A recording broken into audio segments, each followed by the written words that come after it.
All right. Hi, everyone. Thank you so much for joining our virtual student panel this evening.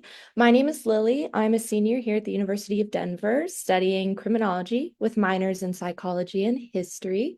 I'm one of our lead guides in our office, originally from Chicago, Illinois, and I'm involved with DU First Edition, which is a women's a cappella group, and our Model United Nations Club. I would just like to let you all know that you can enable closed captions at the bottom of your screen, should you choose to do so. If you have a question, we do ask that you use our Q&A chat feature to ask any questions for our panelists. If you have any further information, we will put, oh, perfect, linked right there in our chat box. At this time, I would love to invite our panelists to the screen, and we can go ahead and get started. All right, I would first like to introduce Maya. Hi, everybody. My name is Maya. I am a third year, originally from Chicago as well. I'm studying hospitality management with a minor in sustainability. And some of my other involvement on campus, other than being a tour guide, is being a barista at Bean's Coffee Shop and then also being an ambassador for the hospitality school. Wonderful. Thank you, Maya. Elise. Hi everyone, my name is Elise. I'm a third year here at DU. I am a bio major with minors in chemistry and medical physics. I'm originally from Seattle, Washington, and outside of being a tour guide, I'm in the honors program and currently working in an orthopedic biomechanics lab. Thank you, Elise. Micah. Hi guys, I'm a pre-med on campus. Again, I'm Micah. I'm a physiology and health and disease major, as well as minors in chemistry, medical physics, and business administration. I also work in a physiology lab on campus, as well as I work as a tour guide, a dance teacher, and I volunteer downtown in Denver. Thank you, Micah. Tristan.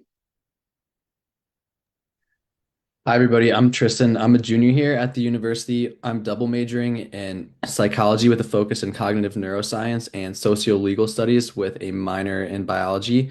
Aside from being a tour guide, I've been involved with club soccer, club free ride, and currently I'm a pre-law student and I work as a tour guide.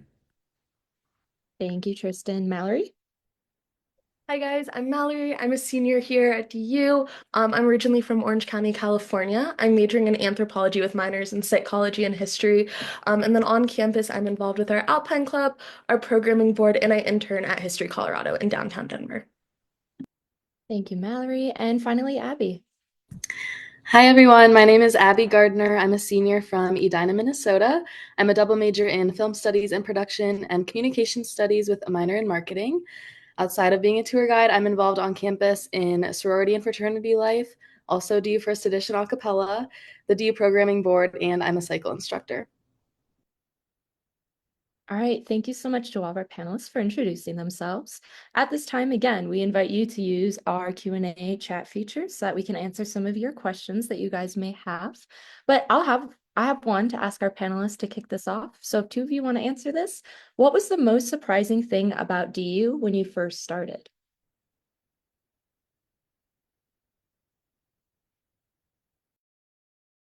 Sorry, yeah, Tristan? I would say the sense of community that I was able to find right away through like tours and just things online. Like DU does advertise that it's a nice community, but I didn't actually really think that I would experience it as much initially. But right off the bat, from your residence halls to your classes to all the clubs that are available, I was really pleased to find that within like a few weeks, I felt like I fit right in and was seeing familiar faces and whatnot.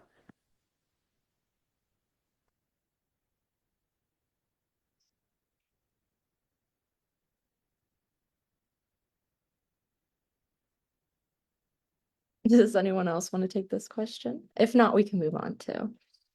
Yeah, Abby. I can follow up on that. As a senior, I've noticed every single year and even every quarter, every term we have at DU, I'm making new friends, whether it's in my classes or at one of my jobs or another club I'm involved in. So that's one thing really special about the community here is it's constantly evolving and always growing. Well, wonderful. Thank you to both of you. Another question I have here is one that I think most of us are going to be able to respond to. So, feel free if you guys want to share. Where did you study abroad, and do you have a particular highlight that you would like to talk about? Micah, do you want to start? Yeah, so I was on the South Island in New Zealand last quarter, and I had an amazing time, almost too good of a time. And I would say probably not just one specific place, but I actually got to see every single national park on the South Island of New Zealand.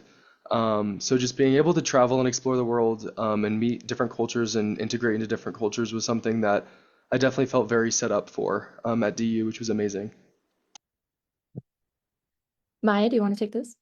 So I recently came back from Alicante in Spain, so that's in the south. Elise and I were there together, so I won't take too much time away in case she wants to talk about some things. But my main driver in going there was the option to live with a host family. I knew that I really wanted to progress in my Spanish proficiency, and that was particularly helpful because my host family actually spoke no English at all, so I was thrown into it at full force and really forced to just integrate into that culture and that language. And it was super, super enriching experience. And I still talk to them to this day and will continue to for the rest of my life. Wonderful. Elise, do you want to add any more?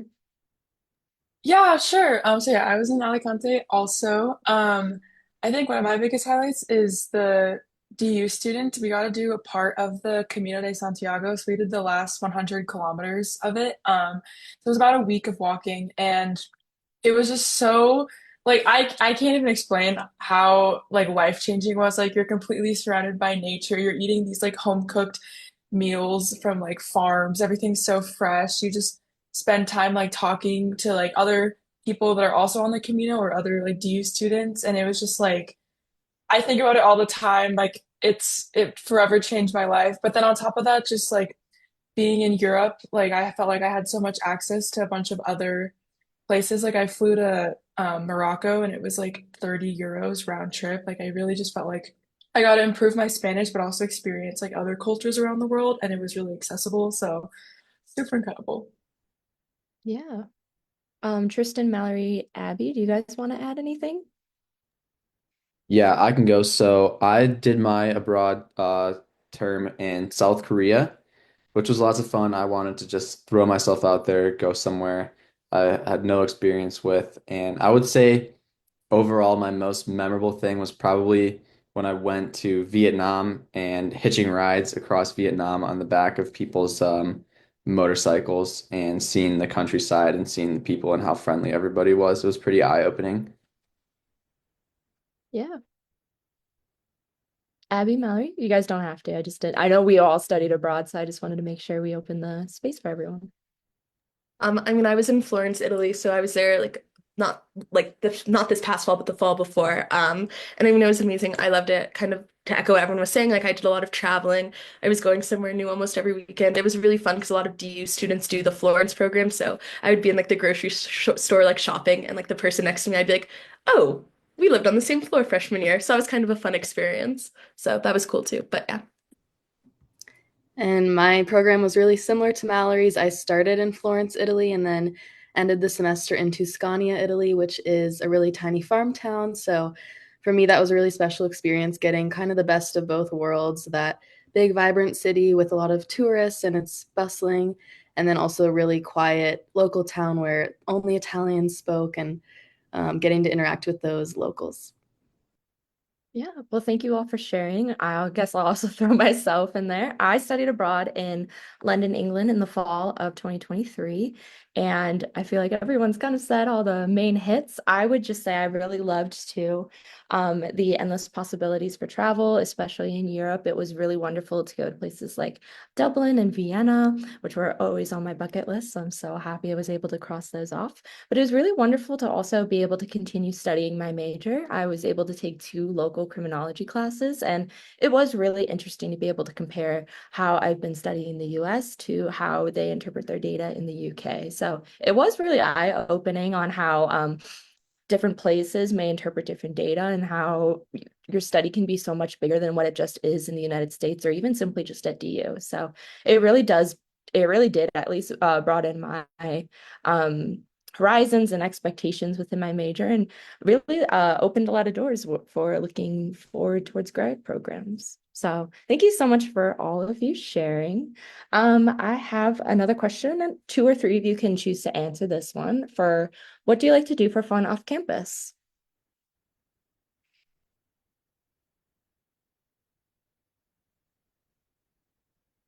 Yeah, Tristan, do you want to go? Probably the most obvious one that I think a lot of people would say is going up to the mountains and skiing or snowboarding. I would add on top of that that the way DU classes are set up with the quarter system, you definitely can't guarantee having a day off of class, particularly freshman year, or if you are a STEM major, you're probably going to have a class on Friday. But for me, I actually have a class on Friday, but I don't have a class on Tuesday. So just today, I was able to go up and ski Copper Mountain. But on top of that, there's tons of different like hikes, rock climbing, biking, for people who aren't a fan of the winter sports. The mountains kind of offer just about anything for anyone from just a moderate 5-minute walk to a viewpoint to a overnight ice climbing expedition. You can do just about anything here. Wonderful, thank you. Mallory? Yeah, I can go kind of on like the opposite end of that. Like I love taking advantage of the mountains, but then also like sometimes like it's really fun. Like there's a lot of good like thrift shops in the area, and like a lot of like the museums and like places downtown will do free days that you can take advantage of, or they'll do student discounts. So like I like to go into town, do that, go to like Rockies games, that sort of stuff on like the other end of like the other half of like life. We're obviously in a great location, kind of best of both worlds. So that's another way I like to spend my time. Well, wonderful. Thank you both for sharing. All right, we're going to answer one of our questions. Micah's going to answer this one from our Q&A section. So, did you choose your roommate freshman year? If so, how? And what advice would you give to first-year students initiating the dorm selection and roommate matching process? Yeah, so I actually did choose my roommate. There's multiple kind of ways to find people that you can live with. One way is through the DU portal. You're going to be able to put your preferences, kind of get a matching through our like AI system, and it's going to put people together that sleep around the same time, have the right amount and like the same amount of like either messiness levels, have the same amount of social levels. However, I didn't go through that way. What I went through was kind of like an Instagram page. I know there's always one little entrepreneur student that kind of wants to start up an Instagram page and, make $2 to $3 off each post. But that's what I did. I just Venmoed this kid like $2, put my face out there, and then you kind of have incoming freshmen that are coming in that start hitting people up, DMing people, being like, hey, like you look cool. It seems like we have kind of the same interests. Let's get to know each other. And then if you do, end up liking them. My roommate Jake that I found through that program was amazing. And you're able to sign up through the portal together as roommates. You kind of create a party, and then that other roommate would join your party. And then, yeah, as your freshman year, you're going to have one roommate in our dorms. But yeah, I had amazing selection. Me and Jake are still very, very good friends. So yeah. Um, okay. Well, thank you so much, Micah. Another thing I would like to highlight too is we do have an app called ZMe where you're able to all DU students can be added to it, where you can make a little roommate profile. And if you are looking to find a roommate, you can click on a person and even see like a compatibility score of how well you guys would do as roommates. So that's another route that you're able to take, and something that DU can help facilitate for everyone. But yeah, thank you so much. All right, it looks like we have another question. So Maya's going to take this one. How accessible is the mountain campus? Do you get to go up there often? So the mountain campus is very accessible, especially your first quarter of your freshman year. It is part of the orientation experience. It's what we like to call first ascent. So any weekend out of first quarter, you are able to go up. So you can sign up online, you can find friends, you can go with your roommate, you can go with people from your orientation group. They drive you up on Friday morning and then back on Sunday afternoon. And we have anything from outdoor rock climbing to indoor archery to arts and crafts to outdoor ropes courses. So you're really able to take advantage of the Rocky Mountains. It is super close to Colorado Springs. So you do have that, or not Colorado Springs, Fort Collins, sorry about that. So you do have a city that is close to it. But in the other quarters, we do have some experiential learning courses that you can take advantage of, as well as spring break opportunities. So if you're not looking to go home for spring break or go anywhere else, we do offer some spring break retreats there. And then another thing I like to note is when you get into your sophomore, junior, or senior year, you can apply to be an orientation leader and actually get paid to go up to the mountain campus and being an orientation leader there. Elise and I actually did that, and it was really, really fun to be able to reconnect with it in a different perspective. Yeah. Thank you so much for sharing, Maya. Okay, so Mallory's going to answer our next question, which is, how did you find your first community within DU when you first arrived on campus as a freshman? Yeah, I think the most immediate way I kind of started meeting people was through obviously people who lived on my floor. So I was actually on an all-girls floor, which was kind of fun. So I made friends with all of like my neighbors, everybody here. I found to like always be really social. They want to get to know you. I lived in Centennial Halls, which is probably which is our biggest dorm on campus. So like you can just be riding in the elevator and people are gonna like start talking to you. So I would say like living in my dorm was like the most immediate way I started to meet people. We also have different like orientation groups and freshman seminar classes. So the freshman seminar class is a class you're going to take your first quarter, and you start meeting with them during orientation week. So that's kind of how I met some of my closest friends as well, was through that FSEM class. Like nobody really knows anyone, so everyone kind of just wants to like start hanging out. And so I would say when you kind of like get here, just like say yes to everything, like go on those like funny excursions, go to like the cheesy like planned activities. And so I think kind of like it was the people that I was immediately surrounded with, like the people who lived on my floor through those orientation groups and the FSEM classes. Like that was like my immediate friends. And then from there, like once you start joining clubs and other orgs and stuff on campus, like you'll meet more people who maybe have more things in common with you, same with through classes. But I would say like when I first got here, it was definitely like through like the living like communities and all of like the on-campus activities that were going on. Yeah, thank you so much for sharing, Mallory. Okay, our next question, Micah is going to answer. It is, are you allowed to have a car during your first year, and is it worth it? How would you get to the mountains, and are there buses or arranged trips?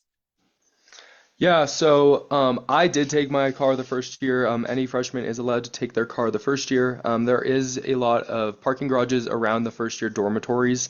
It does cost you for the year though. I know the above ground lots are around $500 to $600, as well as the below ground lots are about 900 to 1,000 because you don't have to shovel snow then.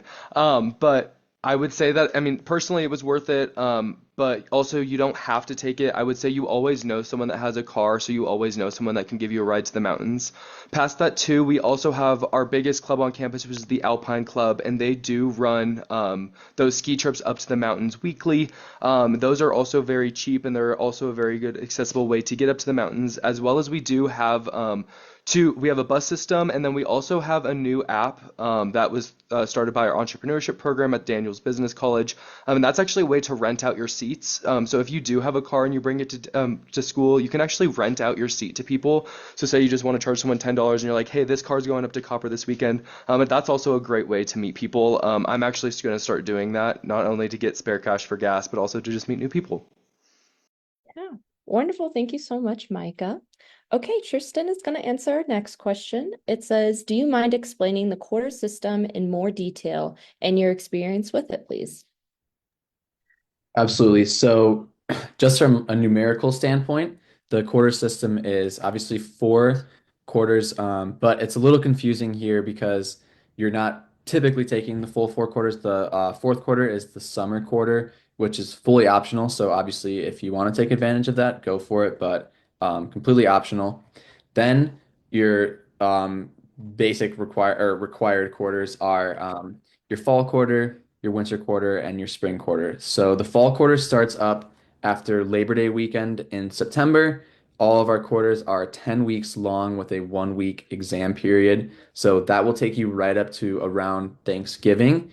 You'll go back for Thanksgiving, go back home or wherever you go for break. You can do internships, there's interterm classes. And that's what's really nice about the University of Denver with the quarter system is that over that break, we have a really long winter break, and there's no compared to semester systems where your friends are going to be like, oh my gosh, I'm back for Thanksgiving, but now I have to fly back to wherever or drive back and take exams. You take your exams for fall quarter, you're done, you're back. You can take some classes, you can work an internship. I've always just worked at local jobs around my hometown over break just to make some money between. Then you'll come back right around after New Year's and start up the winter quarter. Then your standard 10 weeks and 1 week exam period up to mid to late March for spring break. You'll have about a week long spring break. Do whatever you please over spring break. We also offer interterm courses over spring break. And then another 10 weeks for the spring quarter takes us up to about a week or so into June. And then you're free for the summer, or you can take the optional summer quarter. From my experience, I really enjoy the quarter system at first. I was certainly like, what is this? Because it's not typically what universities run. However, I think it opens up a lot of doors. First, I'd already mentioned with the break for finding an internship or a job or taking interterm courses. Um, but on top of that, it also opens up a wide door for you to take a lot of different classes from a lot of different perspectives. I'm sure you heard from all of our panelists here that a lot of people have a wide variety of majors, minors, double majors, triple minors, etc. And the quarter system kind of allows you to take three different sets of classes throughout. I enjoy that a lot.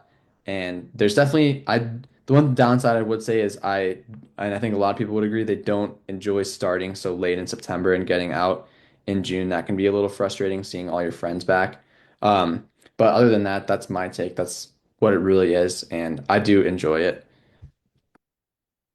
Yeah, thank you so much for sharing, Tristan. That was perfectly said. I would definitely say with our quarter system, it can look really intimidating to have to push a lot of information into 10-week long periods, but professors know this, so they're able to adjust their classes as needed. So I always like to say, never worry too much. It'll never be too much on a workload. And also it is just really nice to be able to have at the end of the year, being able to take 3 quarters worth of classes versus 2 semesters. I always feel like I've taken so many more classes and really able to dive into my majors, minors, and even just special interests a lot more based off of how many classes I can physically take within the year. But yeah, all right. Thank you so much for answering that, Tristan. Elise is going to answer our next question. Do you have any dietary restrictions? How does the dining hall handle things like gluten-free, dairy-free, or nut-free? For starters, I'm lactose intolerant, and last year I was vegetarian. One of my roommates also has celiac, but we both ate regularly at the dining hall. All the food there is kind of labeled, like it tells you like what the common allergens are, and it's kind of like buffet style where they serve you, but like everything's kind of like separated, and so it's easy to kind of just avoid like what you can't have. On top of that, if you have more like severe allergies, there's a room in the dining hall that has like gluten-free items or like dairy-free, nut-free that has like absolutely zero contact. But yeah, we have like a dietitian working on staff, and so I've never really had any problems, and the people that I know who have dietary restrictions have been able to eat at the dining hall without problems as well. Wonderful. Thank you so much. Okay, and then Mallory is going to take our next question. It says, I'm from a pretty consistent climate. What was the transition like to live somewhere with such a crazy winter? Yeah, I can take this one. I am from Southern California originally, so seasons are not a thing that we get. I did know that I wanted to have seasons coming to college, but I wanted them to be like kind of mild and tolerable. The thought of going to like upstate New York or somewhere like that where I wouldn't see the sun for days kind of freaked me out. I really like winter here, honestly. Today it was 50 degrees and sunny, so people are literally sitting outside and doing homework. We'll get a big snowstorm, it'll be really pretty, and then it'll melt a couple days later, if not the next day, because it's so sunny out. So it's easy to drive if you're not great at driving in the snow or the ice like me.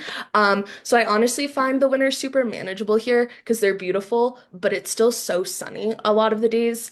We get like 300 days of sunshine as a state, and that's not like an exaggeration. It holds pretty true.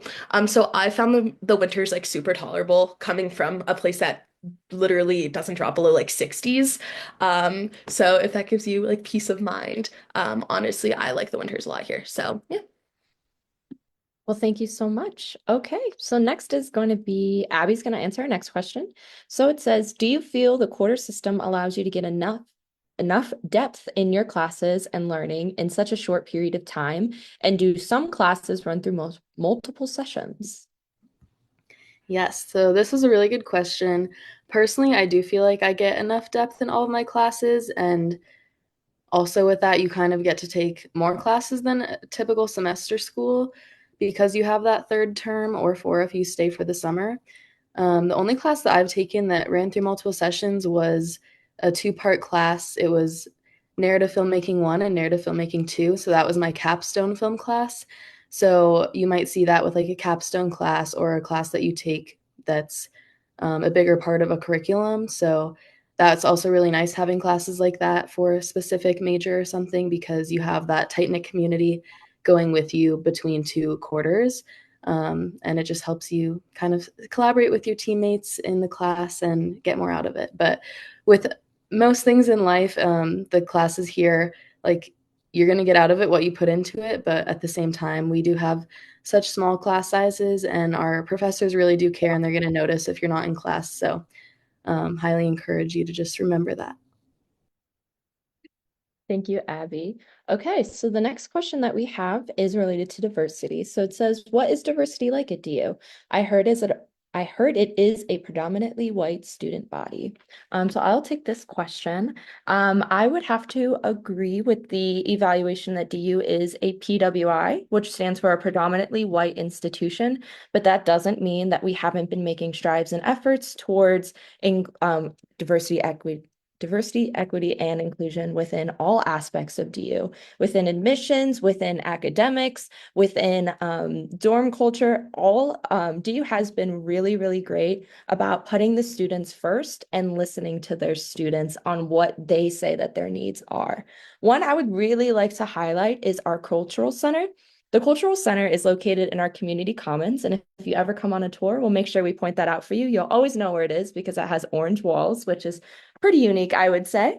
But our Cultural Center has a lot of resources for all different groups of students here on campus. We have groups called First at DU, which are focused around our first generation students. We have cultural and wellness centers. We have people who work for First Families with DU. So if you ever come to a families weekend, that's put on by them, and they're a really wonderful resource. We also have affinity groups on campus. So affinity groups are going to be collections of people who share a cultural identity or a racial identity or any type of sensitive or protected identity. One that I'm a part of that I would like to highlight is called LSA, which stands for our Latin Student Alliance. So being a part of that was really wonderful because it allows me to connect with other students of color, specifically Hispanic students, but it also allows me to connect with other groups. All of these groups on campus promote events together.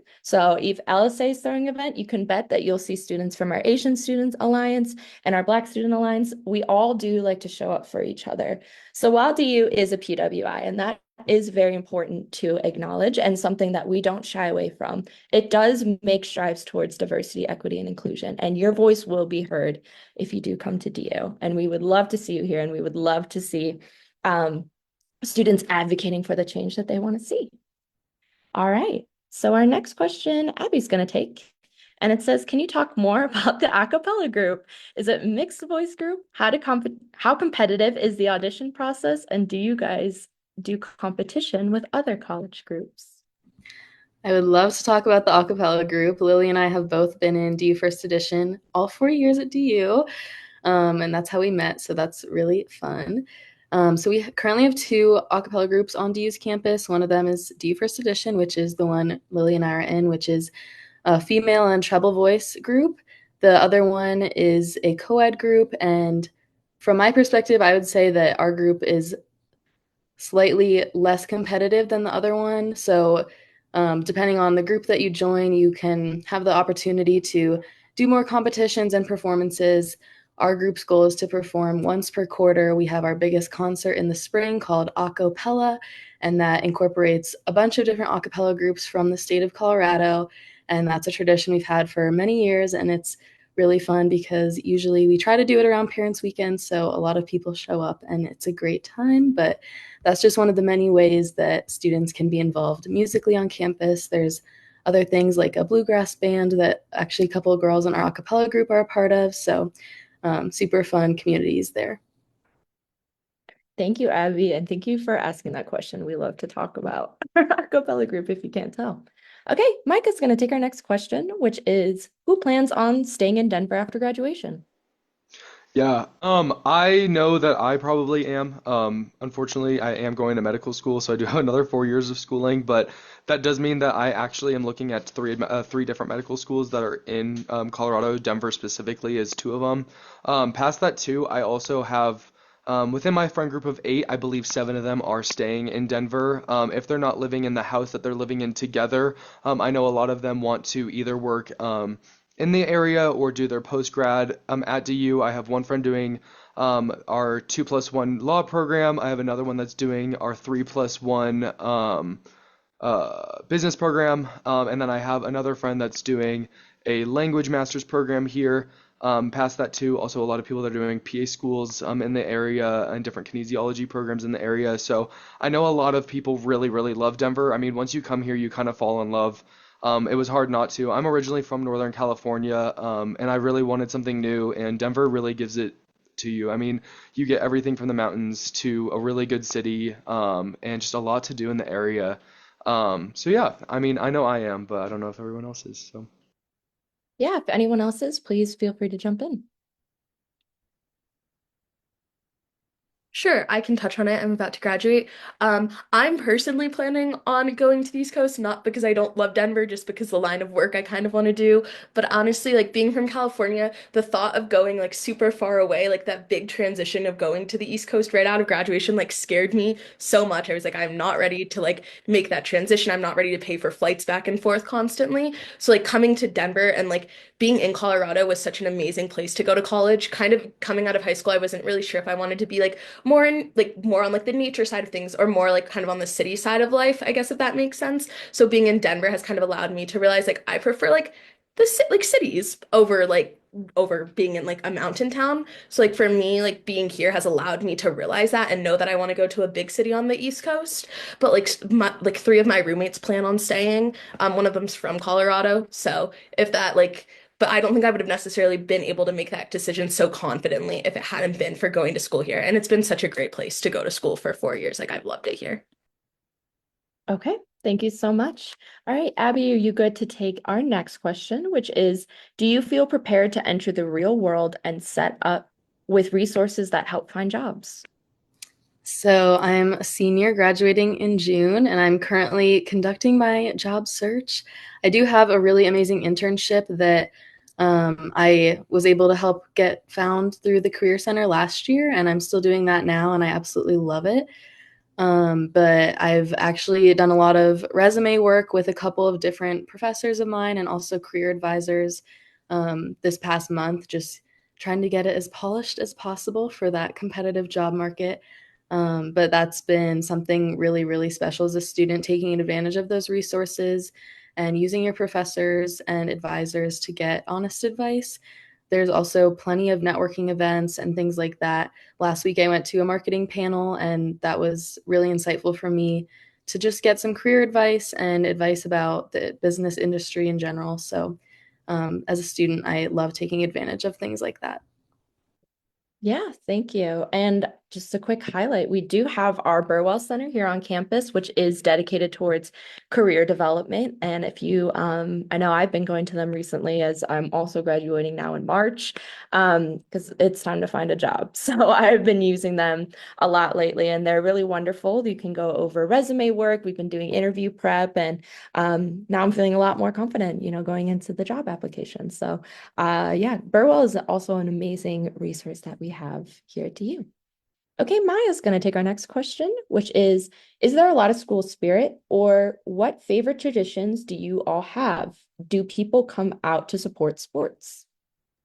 So I would say yes, we do have a lot of school spirit, and it is without a doubt our biggest sport at this school is hockey. We just came off of winning 10 national titles, so we were the first school to do that in NCAA history. So big win for us. It was super, super fun. People were in the streets, everybody was celebrating, and the celebrations lasted for about a week after that. And not only do we have hockey at this school, and we have many traditions that apply to that, such as our annual hockey campout. So that is going to be fall quarter, and this is open to any student at this school. You just pitch a tent with your friends. It's an all night and all morning event, and there's concerts, there's ice skating on the actual arena, so you can get that experience and everything. And then you wake up in the morning and you run, and you can get a golden ticket that gives you season passes for the entire year. So that's one of the traditions that we have with sports. And not only do we have hockey at the school, we also have 18 varsity D1 sports. We have a fantastic soccer team, both women and men, as well as our lacrosse team and our gymnastics team. We like to highlight that we actually had a DU alum competing in the Olympics this past summer. She represented Haiti. So it's super, super cool to see DU's name within the Olympics. And yeah, all sports are free to attend at this school other than hockey. If you are a student at this school, however, hockey is only going to be $5 a ticket. Perfectly said. Thank you so much, Maya. Tristan's going to take our next answer, which is, how has DU prepared students on the pre-law track? So as a pre-law student myself, I'll first of all preface by saying that there's no like really designated like pre-law students or pre-law major here at the university. However, you can like self-designate yourself as pre-law. So just like a blanket statement that you can't like go in and say, oh, pre-law is my major, or there's some like official standing on your degree audit that's going to say you're pre-law. Um, However, at the Burwell Career Center, we have pre-law advising, which is run by Rita O'Connell. And as soon as you're starting to think, hey, maybe I want to consider law school, you can reach out to her via email or just go directly to our Burwell Center website and schedule an appointment with her. From there, she'll kind of see what you're thinking, and then you just have a meeting one-on-one. And from there, she'll send you resources, and then at that point, you'll be in the self-designated pre-law student category, and you'll be on the mailing list. And what's really nice about DU is that we have one of two law schools in the state of Colorado, that being Sturm College of Law, and CU Boulder has a law school as well. But with our school and our small community, we're able to really work hand in hand, or at least a lot of the like humanities departments, particularly like philosophy and poli sci, will their department heads will hire adjunct professors. So that means someone who doesn't have their PhD, but the university is willing to allow them to teach, and they are DU Sturm College of Law graduates that will come in and teach pretty much about typically what they're actually practicing as an attorney. And it's a really unique opportunity as an undergrad to be able to take those courses. So far, last year I was able to take a class with the counsel to the Colorado Attorney General, focusing on gun law, and that's exactly what her policy is. And then currently, I'm in a class about philosophy of law with a private attorney who also went to Sturm College of Law. And then on top of that, first of all, those just adjunct professors, if you reach out, are going to provide you resources. Rita O'Connell will provide you resources. And then if you determine as socio-legal studies, most of those professors will provide you tons of LSAT resources, people to reach out for internships, as well as our pre-law advising. So I would say overall, as a junior about to take the LSAT in about June, I feel pretty confident that I have a good support group. Obviously, it's college, you have to take care of it by yourself first, and you have to reach out. No one's going to say, hey, we're going to get you into law school for you. But if you reach out and take advantage of the opportunities that DU offers, I've found that there's been a lot. Well, thank you so much, Tristan.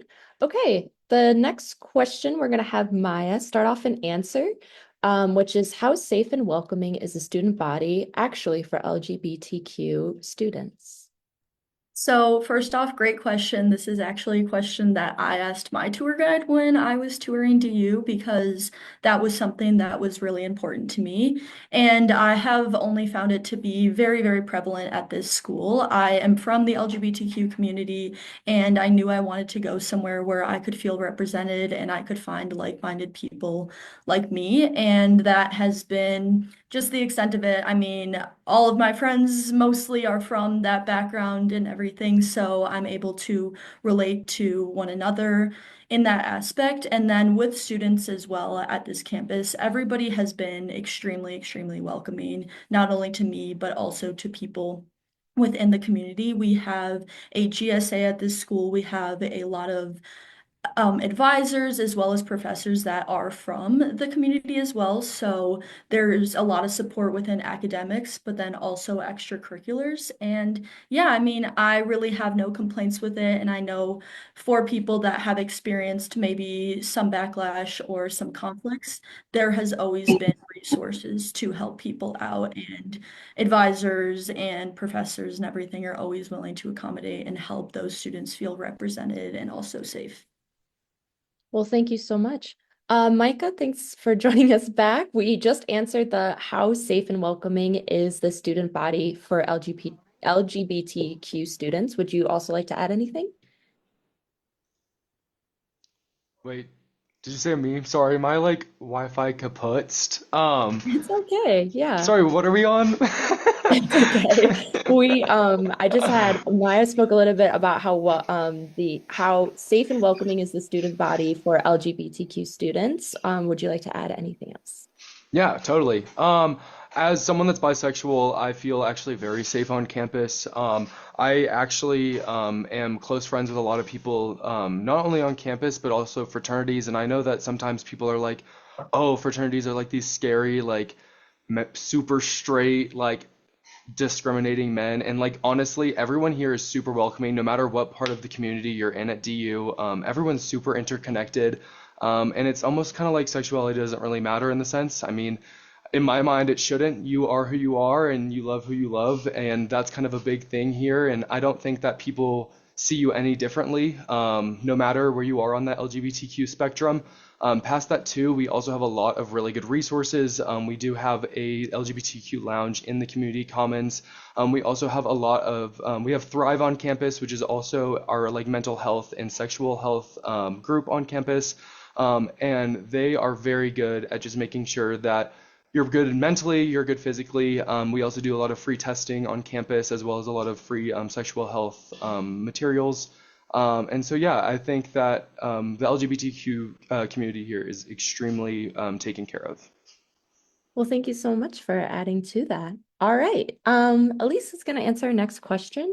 What are good majors for pre-med or nursing? So kind of like Tristan was saying with pre-law, there isn't really like a specific like pre-med major. So like I'm technically pre-med, but I'm just like a biology major who's on a pre-med track. So like for example, I know a lot of people are in biology, people do chemistry, biochemistry, physiology. Those are the big like the most popular ones. But we do have like a pre-med or pre-health club. Nancy Lorenzen is a great person to contact. She can set you up with like there's like cadaver labs and like a weekly newsletter. They do like events. Like I did like a suture lab like a couple weeks ago where you could like learn how to do stitching and everything. So yeah, there isn't really like a specific pre-med major, but there are just tons of resources, especially at the Burwell Center. I've met with a couple people just to plan out like, oh, like when do I want to study for the MCAT? When should I start applying for med school and kind of mapping out what my like pre-med journey will look like post undergrad. But yeah, I would say most popular would be biology for people who are going into pre-med or nursing. I actually have something to add on that too. DU is kind of specific when it comes to pre-med, and actually now the physiology and health and disease major is what is pushed kind of towards the pre-meds. And that's going to be a way that you, instead of taking ecology and ecology-based biology level classes that you would have to take for the biology major, they actually replace those with kind of kinesiology and physiology-based classes. And then past that too, we also have a brand new website. So we don't just have our newsletter anymore. We also have our new pre-med website as well. Well, perfect. Thank you both so much for sharing. Okay, Abby's going to take our next question, which is, what has been your favorite class? My favorite class I touched on a little bit earlier, but it's intro to our narrative filmmaking parts 1 and 2. And the reason it's my favorite is because it was the capstone of my film production major, which was last school year. I finished it out. And it was so much fun because it was project based. It was a completely hands on learning. And it's pretty clear with this class, you learn by doing. A lot of troubleshooting in film production. And I was the producer for a short film called Plan B. If you want to watch it, it's on YouTube. But it was something that I learned a lot about myself, about the people I was working with, about film in general, and also about the topic of the film. So that's something I'm actually still a part of right now, continuing to produce it, applying to film festivals and post production, but getting to really bring a story to life from coming up with the idea and writing the story to actually producing it and filming and editing and sending the film out. So super, super special project I'm really proud of. And my work on that film actually landed me not a job, but part of a mentorship program called Project DU Film. And now I'm co-producing another project with my professor, Dr. Sheila Schroeder, from that class. So super special, and I'm really grateful for that class. Awesome. Thank you so much for sharing, Abby. Okay, so we are going to do two more questions before we wrap up with a little quick why I chose DU. So the next one that we're going to answer, we're going to start with Elise, but open it up to everyone. Is anyone in honors, and what is the experience like? How has it shaped your DU experience? So yeah, I'm in the honors program at DU. I actually got to live on the honors floor my freshman year. I thought that was really nice. Just a great way to meet other people who are in the program because this cohort of students is a little bit smaller. So they're along with like the classes you take for your majors and minors, you have to take some like general education credits that like is required for everyone. Like there's like a math sequence, science sequence, writing sequence, etc. And so the only difference is those like general courses are taken with other honors students, and they're typically a little bit smaller. My classes range from 8 people to 15, and nothing really bigger than that. So it's a lot more like personal and discussion based. It's different for everyone depending on what your major is, but in order to graduate with honors, you do have to get a distinction in your major.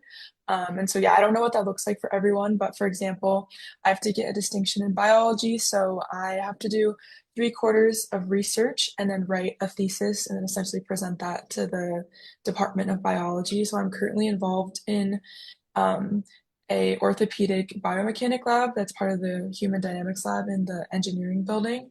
And I just started my first quarter of research with that this quarter. But yeah, I think it's pretty manageable. Like the classes, um, they are, I think, like you are honor students, and so you are expected to like participate and show up. But I've really liked the community. They also have honors events. Like I've gone to shows downtown, dinners. They go to like sports games, escape rooms, and it's kind of like its own little community. So yeah, I've really enjoyed it. I also recommend it. It's also like I really think living with like a living community when you're a freshman is really helpful because you just get to know a lot of people. But yeah, definitely recommend it. Thank you. Is anyone else a part of the honors program? No. All right, so we're going to jump to our last question of the night before we wrap up. And we're going to start with Mallory. Do you get assigned an advisor, and is it something set up where you meet with them and not a challenging way to get help if needed? Yeah, so how there's like different kind of you'll actually have multiple advisors at DU. So you actually have like a career advisor, and then you'll have like an academic advisor and then a couple others. So you'll have an advisor for like actually a lot of different things that you might need one for, which is really nice. So like I was talking to my career advisor yesterday because like Abby and Lily, I'm getting ready to graduate, and then they'll have majors like for per each college. So for like the College of like Social Sciences and Humanities, we have our own career advisor. So like they know kind of what kind of jobs people with your major can go into. So I met with her yesterday. And then academically, you're actually required to meet with an academic advisor every quarter to have your PIN deleted before registration, just to make sure you're taking what needs to be like taken, you're not spending more money than you need to, so you're graduating on track and all of that good stuff. My advisor for anthropology is actually also one of my professors right now, and she's been my professor since sophomore year, so we're super close. She knows like my name. She's always like come to like advise come to my office hours just to chat. She invited me on her field school this past summer. She's trying to help set me up with a job post grad. She's writing a rec letter for me. So your advisors are super accessible. You can email them, you can just pop by. You'll probably have had them for a class, at least for me. The anthro department's pretty small. So that's amazing. They're amazing resources. And so in that sense, I think like it's super easy. Like at least I've never had any trouble getting in contact with them. They're always like an email away. So that's super great. All the professors are really responsive. Thank you. Maya, do you want to end us off? Yeah, I'd love to add on to that. I think Mallory covered most of it, but something I'd like to talk about more in specific is within the business school. The business school is our largest school at this university. We have a ton of different departments in it, and within all of those departments, there's a specific advisor for that. So if you're an accounting major, you have your own accounting career and professional advisor who can help you set your grad plan as early as your freshman year, let's say. I'm a hospitality major and I have an academic and career advisor who care a lot about not only my professional development, but also my academic development. And they are extremely accessible anytime. I mean, a ton of times throughout the week, I'm just sitting in their office chatting with them. So I do have that personal one-on-one relationship. But if you are not within the business school and in a different department, academic advisors are extremely accessible. And then with career advisors, you can access that through the Burwell Center, and they can help you with job finding, they can help you with resume building as well as interview practices to get you prepped for those career fairs and those interviews that may be a little daunting. All right, perfect. Well, thank you so much to everyone for their questions. Before we end out, though, we always end our tours this way too. We're just gonna have everyone go around and just give a real quick why I chose DU. So, Maya, are you okay starting? All right. Yeah, of course. So one of the main reasons why I chose DU is because of the class size and the student to faculty ratio.